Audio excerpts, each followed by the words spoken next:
হোজাই জিলা বিদ্যুৎ উপসংমণ্ডল SDO তন্ময় ডেকাৰ বিদায় সভা 17/2/2026 তাৰিখ সোমবাৰে হোজাই জিলাৰ বিদ্যুৎ উপসংমণ্ডল কাৰ্যালয়ত বিদায় সম্বৰ্ধনা জনোৱা হয় SDO তন্ময় ডেকাক। বিগত 6 বছৰে হোজাই জিলা বিদ্যুৎ উপসংমণ্ডল SDO হিচাপে যোগদান কৰি সেৱা আগবঢ়াই যোৱা তন্ময় ডেকাই বিভাগৰ বহু সমস্যা সমাধান কৰাৰ লগতে ৰাইজক নিয়মীয়াকৈ বিদ্যুৎ যোগান ধৰি যোৱাৰ চেষ্টা কৰা দেখা গৈছিল। একেৰাহে 6 বছৰ বিদ্যুৎ উপসংমণ্ডল SDO হিচাপে কাম কৰি যোৱাৰ পাছতো বাগৰি নোযোৱা বিষয়াগৰাকী বদলি হোৱাত বিদায় সম্বৰ্ধনা অনুষ্ঠান পাতি বিদায় দিয়া হয় SDO তন্ময় ডেকাক। আসলতে তন্ময় ডেকাই 24 বছৰ বয়সত হোজাই জিলাৰ বৈদ্যুতিক উপসংমণ্ডলৰ SDO হিচাপে যোগদান কৰি নিয়াৰিকৈ কাম কৰি গৈছে বিষয়াগৰাকীয়ে। 24 বছৰীয়া SDO তন্ময় ডেকাই কেনেদৰে নিজে জ্যেষ্ঠজনৰ পৰা কামৰ অভিজ্ঞতা লাভ কৰি কাম কৰাৰ লগতে আৰু সহকৰ্মীসকললৈ লগত লৈ কাম কাজ চলাই গৈছিল সেয়া বৰ্ণনা কৰে। আৰু এটা কথা কওঁ যে মই যেতিয়া ৰহা সাব ডিভিজনত আছিলোঁ মই কমপ্লিটলি ৰেভিনিউৰ লগত জড়িত এজন ব্যক্তি আছিলোঁ। মোৰ টেকনিকেল ক্ষেত্ৰত তেনেকুৱা একো নলেজ নাই। কিতাপত পঢ়া বস্তু আৰু প্ৰেক্টিকেল ফিল্ডৰ বস্তু কমপ্লিটলি ডিফাৰেণ্ট। তো মই আহি একো এটা নাজানো যে কি হয় এইবিলাক, কি চলি কি আছে, কি গেং, কি জাম্পাৰ, কি কৈ আছে এইবিলাক, যে ক'ৰবাত এইটো জাম্পাৰ ছিঙিলে, ক'ৰবাত কিবা হ'ল, ফিউজ উৰিলে, কি কোনটো ফিউজ, কি ফিউজ।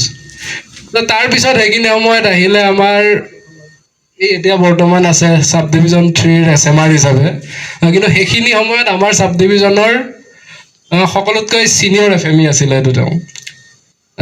সেইটো আমাৰ বিপুল দা বুলিয়ে মই মাতিছিলোঁ তেতিয়া। চ' তেওঁৰ লগত থাকিলোঁ, ফুৰিলোঁ, লগত আছিল বিশ্বজিৎ চেতিয়া। তো সেই দুজনৰ লগতে থাকি থাকি টেকনিকেল কামবিলাক এইটো শিকিব ধৰিলোঁ। এফালৰ পৰা কি এষ্টিমেট কেনেকৈ বনায়, কি হয়, এষ্টিমেটত কি ধৰিব লাগে, কি ৰেট চাৰ্ট, চব জিৰ'ৰ পৰা আৰম্ভ হৈছিলে মোৰ হোজাই সাব ডিভিজনত। তাৰপিছত আৰু এজনৰ টেকনিকেল ক্ষেত্ৰত নাম ল'ব লাগিব, শামছুদ্দিন আলী, তেখেত লাইনমেন আছিল আমাৰ।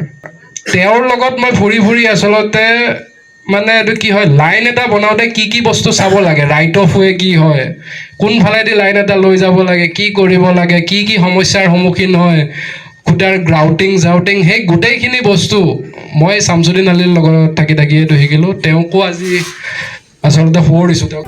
কেতিয়াবা বিভাগৰ মুৰব্বী হিচাপে সহকৰ্মীসকলৰ ওপৰত খং ক্ষোভ দেখালেও বিষয়াগৰাকীৰ মনত যেন প্ৰতিজন সহকৰ্মীৰ প্ৰতি যেন অফুৰন্ত ভালপোৱা আছিল সেয়া বৰ্ণনা কৰি বিদায় লয় SDO তন্ময় ডেকাই। দবকাৰ পৰা জুহেল আমিনৰ ৰিপৰ্ট, প্ৰাত টাইম ডিজিটেল। অসমৰ সংবাদ জগতখনৰ বাবে এক সুখৰ খবৰ। আপোচবিহীন ৰাইজৰ কণ্ঠ সাপ্তাহিক কবচ পুনৰ এবাৰ অসমৰ ৰাইজৰ মাজলৈ।